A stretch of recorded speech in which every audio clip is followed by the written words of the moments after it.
بسم اللہ الرحمن الرحیم۔ السلام علیکم ورحمۃ اللہ وبرکاتہ۔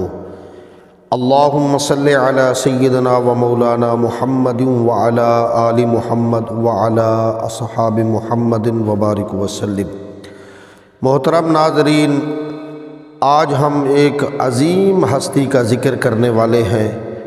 وہ ہستی کوئی عام ہستی نہیں، وہ امام الانبیاء، سید الانبیاء، آقائے دو جہاں، احمد مجتبیٰ حضور محمد مصطفیٰ صلی اللہ تعالیٰ علیہ وسلم کے ساتھی ہیں، آپ کے یار ہیں، آپ کے یار مزار بھی ہیں، یار غار بھی ہیں، یار سفر بھی ہیں، یار حضر بھی ہیں، آپ کے قدم قدم پر ساتھ دینے والے، آپ کے محب، آپ کے عاشق، آپ کے غلام۔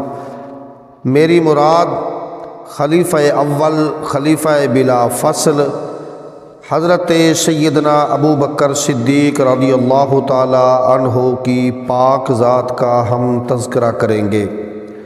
یہ تذکرہ اس لیے کریں گے کیونکہ 22 جمادی الثانی آپ کا وصال مبارک ہے۔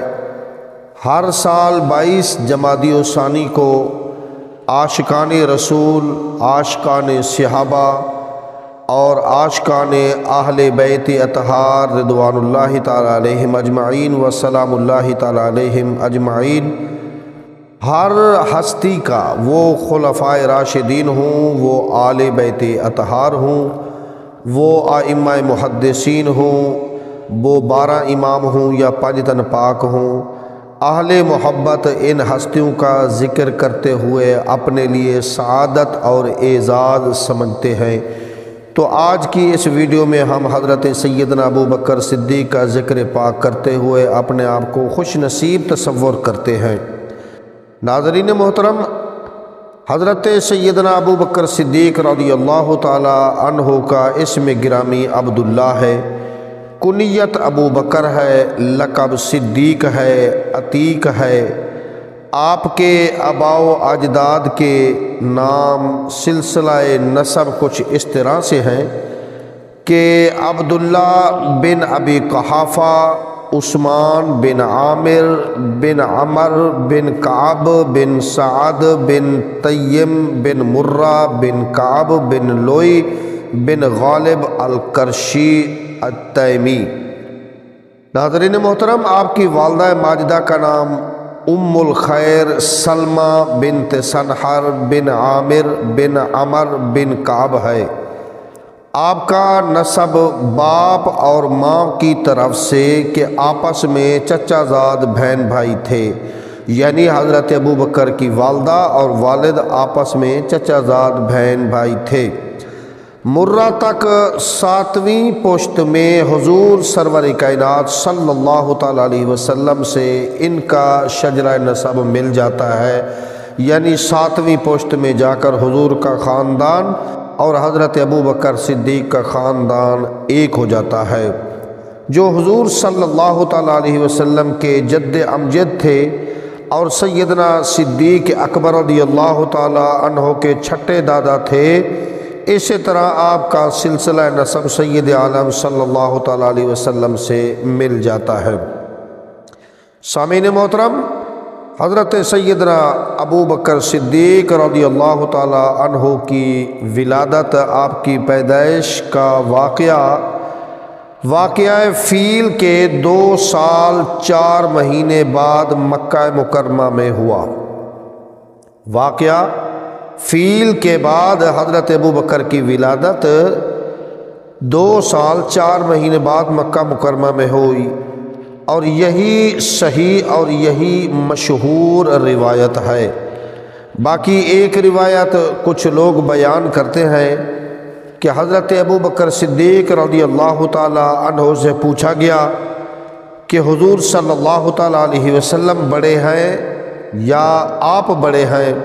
تو حضرت ابو بکر صدیق نے عرض کیا، عمر تو میری زیادہ ہے لیکن بڑے تو حضور ہیں۔ تو ناظرین، یہ روایت مرسل ہے، یہ روایت انتہائی غریب روایت ہے، اس روایت کا کوئی اعتبار نہیں، لہذا صحیح روایت یہی ہے کہ حضرت ابوبکر صدیق رضی اللہ تعالی عنہ کی ولادت جو ہے واقعہ فیل کے 2 سال 4 مہینے بعد، یعنی حضرت ابوبکر صدیق رضی اللہ تعالی عنہ حضور نبی کریم صلی اللہ تعالی علیہ وسلم سے تقریباً 2.5 سال چھوٹے ہیں۔ حضرت ابوبکر حضور صلی اللہ تعالی علیہ وسلم سے تقریباً 2.5 سال چھوٹے ہیں۔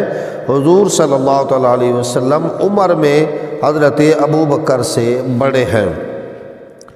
تو ناظرین محترم، حضرت سیدنا ابوبکر صدیق رضی اللہ تعالی عنہ مکہ مکرمہ میں آپ کی سکونت تھی، آپ رہائش رکھتے تھے، سکونت پذیر تھے۔ تجارت کے سلسلے میں باہر کے ملکوں میں، شام میں، لبنان میں، بصرہ میں، دوسرے ملکوں میں آپ تجارت کے لیے تشریف لے جاتے تھے۔ اپنی قوم میں حضرت ابوبکر اپنی قوم میں بڑے دولت مند اور صاحب مروت اور صاحب احسان شخص مانے جاتے تھے۔ زمانہ جاہلیت میں بھی قریش کے رئیس اور ان کی مجلس شورا کے رکن ہوتے تھے۔ مجلس شورا کی رکنیت ایک بہت بڑا منصب ہوتا تھا۔ اسلام سے قبل عرب میں کوئی بادشاہ تو نہیں تھا، تمام امور ایک کمیٹی کے متعلق تھے جس کے 10 ممبر تھے اس کمیٹی تھے۔ کوئی جنگ کا محکمہ سنبھالتا تھا، کوئی مالیات کا محکمہ سنبھالتا تھا، اور کوئی جناب والا معیشت کا محکمہ سنبھالتا تھا۔ تو یعنی جو 10 ممبر تھے وہ ہر محکمے میں ان کی ایک ولایت، ان کے ایک بادشاہت کا درجہ رکھتے تھے، اور ان کو کامل اختیار ہوتا تھا کہ وہ جو فیصلہ چاہیں کر سکتے تھے۔ لیکن حضرت ابوبکر صدیق رضی اللہ تعالیٰ عنہ معاملہ فہمی اور دانائی میں آپ کی بڑی شہرت تھی۔ آپ جب اسلام لے آئے تو اسلام کے بعد ان سب باتوں کو چھوڑ دیا۔ آپ نے وہ کمیٹیاں، وہ جنگ کے محکمے، وہ سب چھوڑ دیے۔ اور ناظرین محترم، یہاں یہ بھی بات قابل ذکر ہے کہ زمانہ جاہلیت میں بھی حضرت ابوبکر صدیق اتنی بڑے مرتبے پر فائز ہونے کے باوجود، اتنی بڑے تاجر، اتنی بڑے دولت مند شخص ہونے کے باوجود، آپ کا چال چلن، آپ کی گفتگو نہایت ہی پاکیزہ، اور آپ کے افعال متین، بڑے شائستہ اور بڑے حیادار تھے۔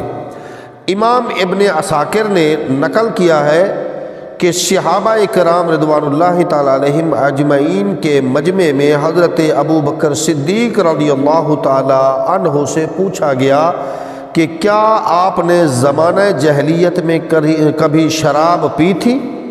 تو حضرت سیدنا صدیق اکبر رضی اللہ تعالی عنہ یہ سوال سن کر ایک دم چونک گئے اور فرمایا اللہ کی پناہ میں چاہتا ہوں۔ تو احباب نے کہا یہ کیوں نہ فرمایا کہ میں اپنی مروت اور آبرو کی حفاظت کرتا تھا؟ تو احباب سے یعنی صحابہ سے حضرت ابوبکر صدیق نے فرمایا میں اللہ کی پناہ چاہتا ہوں، میں اپنی مروت، اپنی آبرو کی حفاظت کرتا تھا، اور فرمایا شراب پینے والے کی عزت و آبرو برباد ہو جاتی ہے۔ میں اپنے قبیلے میں بہت بڑا رئیس تھا، بڑا تاجر تھا، بڑا میں ایک کفار مکہ کا سردار تھا، تو جو سردار اگر شرابیں پینے لگے تو سرداروں کی عزت خاک میں مل جاتی ہے۔ میں اپنی عزت و آبرو کی حفاظت کرتا تھا، میں نے کبھی بھی زمانہ جاہلیت میں بھی شراب نہیں پی تھی۔ ناظرین محترم، جب یہ خبر، یہ الفاظ نبی پاک صلی اللہ تعالیٰ علیہ وسلم تک پہنچے تو آپ صلی اللہ تعالیٰ علیہ وسلم بڑے خوش ہوئے، اور آپ نے فرمایا قالا صدقہ ابو بکر، صدقہ ابو بکر مرتین، کہ نبی پاک صلی اللہ علیہ وسلم نے یہ جملہ 2 مرتبہ دہرایا کہ ابو بکر نے سچ کہا ہے، ابو بکر نے سچ کہا ہے، کہ ابو بکر نے زمانہ جاہلیت میں بھی کبھی شراب نہیں پی تھی۔ تو ناظرین محترم، یہاں میں یہ بھی بات عرض کرتا چلوں کہ جو لوگ کہتے ہیں کہ اللہ کے نبی صلی اللہ تعالیٰ علیہ وسلم کو غیب کا علم نہیں تھا، آپ کچھ نہیں جانتے تھے، آپ صرف نبی تھے، آپ صرف پیغمبر تھے، اللہ تعالیٰ جو آپ کو حکم دیتا تھا وہ اللہ کے حکم سے آپ کرتے تھے، بے شک یہ ساری باتیں درست ہیں کہ اللہ کے حکم سے آپ سب کچھ کرتے تھے۔ تو ناظرین محترم، یہ بات بھی سچ ہے، اس سے انکار کرنا بھی جاہلیت ہے، گمراہی ہے کہ نبی پاک صلی اللہ تعالیٰ علیہ وسلم کو علم غیب نہیں جانتے، یعنی غیب کی خبروں یا غیب کی باتوں کو نہیں جانتے تھے۔ تو یہ حدیث امام ابن عساکر نے روایت کی ہے۔ امام ابن عساکر ہی اس میں فرماتے ہیں کہ قال بلغ ذالک رسول اللہ صلی اللہ علیہ وسلم، جب یہ خبر سرکار دو عالم صلی اللہ تعالیٰ علیہ وسلم کو پہنچی تو فرمایا قال صدق ابو بکر مرتین، کہ نبی پاک صلی اللہ علیہ وسلم نے 2 مرتبہ فرمایا ابو بکر نے سچ کہا ہے۔ تو ناظرین محترم، یہاں یہ سوال پیدا ہوتا ہے کہ حضرت ابو بکر صدیق رضی اللہ تعالی عنہ جب کلمہ پڑھا تو بہت مشہور روایات میں ہے کہ حضرت ابو بکر صدیق مردوں میں سے سب سے پہلے اسلام لانے والے ہیں، مردوں میں، بچوں میں سے نہیں۔ آپ کا بچپن جو ہے زمانہ جہلیت میں گزرا، آپ کی جوانی زمانہ جہلیت میں گزری۔ نبی پاک صلی اللہ علیہ وسلم حضرت ابو بکر کو نہیں جانتے تھے، حضرت ابو بکر اور نبی پاک صلی اللہ علیہ وسلم کو نہیں جانتے تھے، ایک دوسرے کا بچپن نہیں دیکھا تھا، ایک دوسرے کے بچپن کے حالات سے واقف نہیں تھے، ایک دوسرے کے بچپن کا علم نہیں تھا۔ تو یہ خبر نبی پاک صلی اللہ تعالیٰ علیہ وسلم کو کیسے پہنچی کہ ابو بکر نے سچ کہا ہے کہ انہوں نے زمانہ جاہلیت میں کبھی بھی شراب نہیں پی؟ تو معلوم ہوا کہ اللہ اپنے نبی کو غیب کی خبروں کا علم بھی عطا فرمایا ہے کہ اللہ کی عطا کردہ علم سے نبی پاک صلی اللہ علیہ وسلم غیب کی خبریں بھی جانتے ہیں، آپ ان کا بھی علم رکھتے ہیں۔ تو ناظرین محترم، حضرت سیدنا صدیق اکبر رضی اللہ تعالی عنہ کے اسلام لانے کا واقعہ بڑا ایمان افروز ہے۔ تو آئیے ہم آپ کے لیے وہ واقعہ احادیث کی روشنی میں ہم عرض کرتے ہیں۔ تاریخ الخلفاء میں حضرت امام جلال الدین سیوطی رحمۃ اللہ تعالی علیہ نے اس واقعہ کو بڑی تفصیل سے ذکر فرمایا ہے۔ آپ فرماتے ہیں حضرت سیدنا ابو بکر صدیق رضی اللہ تعالی عنہ کہ قبول اسلام کا واقعہ کچھ اس طرح سے ہے کہ آپ ملک شام میں تجارت کے سلسلے میں گئے ہوئے تھے۔ آپ نے وہاں ایک خواب دیکھا۔ جب وہ خواب دیکھا تو آپ اس کی تعبیر جاننے کے لیے، اس خواب کی تعبیر جاننے کے لیے ایک راہب کے پاس جا کر اپنا خواب سنایا۔ تو راہب نے جب آپ کا خواب سنا تو حضرت ابو بکر صدیق رضی اللہ تعالیٰ عنہ سے پوچھا کہ آپ کا نام کیا ہے؟ آپ نے فرمایا ابو بکر۔ اس نے کہا آپ کون سے قبیلہ اور کہاں کے رہنے والے ہیں اور کیا کرتے ہیں؟ آپ رضی اللہ تعالیٰ نے فرمایا میں مکہ کا رہنے والا اور بنی ہاشم کے خاندان سے ہوں اور تجارت کا کام کرتا ہوں۔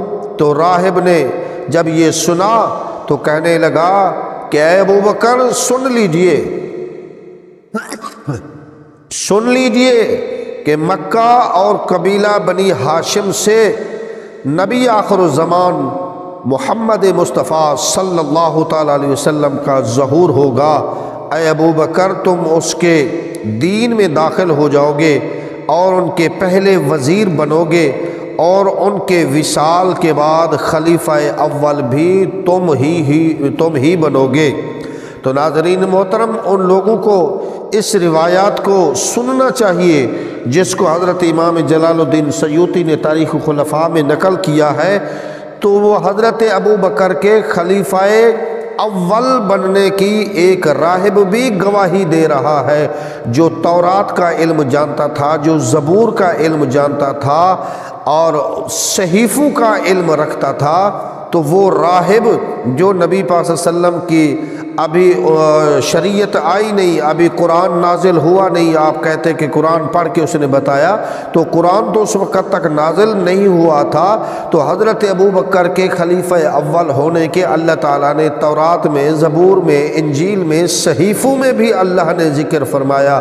تبھی تو وہ راہب حضرت ابوبکر کو بتا رہا ہے کہ تم اس نبی آخر الزمان کے دین میں داخل ہو جاؤ گے، اور اس کے وصال کے بعد تم ہی خلیفہ اول بنو گے۔ پس ناظرین، جب یہ خواب حضرت ابوبکر نے اس کی تعبیر سنی تو حضرت ابوبکر اس سے بڑے متاثر ہوئے، بہت خوش ہوئے۔ جب مکہ میں آئے تو آپ صلی اللہ تعالیٰ علیہ وسلم اس وقت اعلان نبوت فرما چکے تھے۔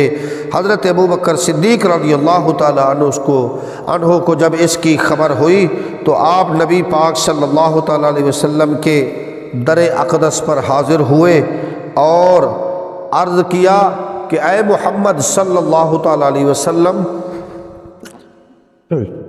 آپ جو دین لے کر آئے ہیں، آپ نے نبوت کا جو دعویٰ کیا ہے، اس دعوے کی آپ کے پاس کوئی دلیل ہے کہ آپ اللہ کے نبی ہیں؟ تو میرے آقا رحمت للعالمین صلی اللہ تعالیٰ علیہ وسلم نے یہ سن کر فرمایا، اے ابو بکر، کیا وہ دلیل تمہارے لیے کافی نہیں ہے جو تم نے ملک شام میں دیکھ چکے ہو؟ حضرت ابو بکر نے اتنا ہی سنا اور فوراً بول اٹھے، فوراً پکار اٹھے، اشہد ان لا الہ الا اللہ و اشہد ان محمدً عبدہ ورسولہ۔ تو ناظرین محترم، اس سے معلوم ہوا کہ حضرت سیدنا صدیق اکبر رضی اللہ تعالی عنہ نے جو ملک شام میں خواب دیکھا تھا، اس کا علم حضور صلی اللہ تعالیٰ علیہ وسلم کو اللہ نے مکے میں عطا فرما دیا تھا۔ یہی علم غیب ہے جو اللہ نے اپنے محبوب صلی اللہ تعالیٰ علیہ وسلم کو عطا فرمایا ہے۔ اور اللہ قرآن فرماتا ہے، وَمَا كَانَ اللَّهُ لِيُطْلِعَكُمْ عَلَى الْغَيْبِ وَلَكِنَّ اللَّهَ يَجْتَبِي مِن رُّسُلِهِ مَن يَشَاءُ، کہ اللہ کی یہ شان نہیں کہ وہ غیب پر ہر کسی کو مطلع فرما دے، غیب کا علم ہر کسی کو دے دے، مگر اللہ لِيُطْلِعَكُمْ عَلَى الْغَيْبِ وَلَكِنَّ اللَّهَ يَجْتَبِي مِن رُّسُلِهِ مَن يَشَاءُ، اپنے ان خاص رسولوں کو عطا فرما دیتا ہے جنہیں چن لیتا ہے۔ اللہ جن کو چن لیتا ہے ان رسولوں کو علم غیب عطا فرما دیتا ہے۔ تو ناظرین محترم، نبی پاک صلی اللہ علیہ وسلم مکے میں ہے، حضرت ابوبکر ملک شام میں ہے۔ خواب دیکھنے والے کا خود کو پتہ ہوتا ہے کہ میں نے کیا دیکھا، خواب کا کسی دوسرے کو پتہ نہیں چلتا جب تک کہ وہ خواب دیکھنے والا بتائے نہ۔ لیکن نبی پاک صلی اللہ علیہ وسلم کی بارگاہ میں جب حضرت ابوبکر حاضر ہوئے تو آپ صلی اللہ تعالیٰ علیہ وسلم نے اپنی نبوت کی دلیل، اپنی صداقت کی، اپنی سچائی کی دلیل ہی حضرت ابوبکر صدیق رضی اللہ تعالیٰ عنہ کے خواب کو بنایا۔ فرمایا، اے ابوبکر، کیا تمہارے لیے وہ دلیل کافی نہیں جو تم ملک شام میں دیکھ چکے ہو؟ تو حضرت ابوبکر نے فوراً کلمہ پڑھا اور مسلمان ہو کر حضور کے سب سے پہلے غلام، سب سے پہلے عاشق حضرت ابوبکر بن گئے۔ اور جب آپ صلی اللہ تعالیٰ علیہ وسلم سے نبوت کی دلیل مانگی گئی تو آپ نے فرمایا، کیا وہ دلیل کم تھی جو ملک شام میں دیکھ چکے ہو؟ اور راہب تمہیں اس کی تعبیر بتا چکے ہیں۔ تو آپ نے فوراً اسلام قبول فرما لیا اور آپ کے نبی برحق ہونے پر ایمان لانے میں سبقت اسلام کے سلسلے میں حضرت ابوبکر صدیق رضی اللہ تعالی عنہ سب سے اول نمبر پر ہے۔ سب سے پہلے ایمان لانے والے حضرت ابوبکر صدیق رضی اللہ تعالی عنہ ہے۔ تو ناظرین محترم، یہ شان ابوبکر صدیق کا سلسلہ انشاءاللہ چلتا رہے گا۔ ہم یہ پورا عشرہ یہ جمادی الثانی کے جو آخری 10 دن ہیں انشاءاللہ ہم حضرت ابوبکر صدیق رضی اللہ تعالی عنہ کی شان و عظمت بیان کرتے رہیں گے۔ اللہ تعالی ہمیں تمام صحابہ کرام آل بیت اطہار کی سچی محبت نصیب فرمائے۔ اللہ تعالی ہمیں رحمتیں برکتیں عطا فرمائے، آمین۔ السلام علیکم ورحمۃ اللہ وبرکاتہ۔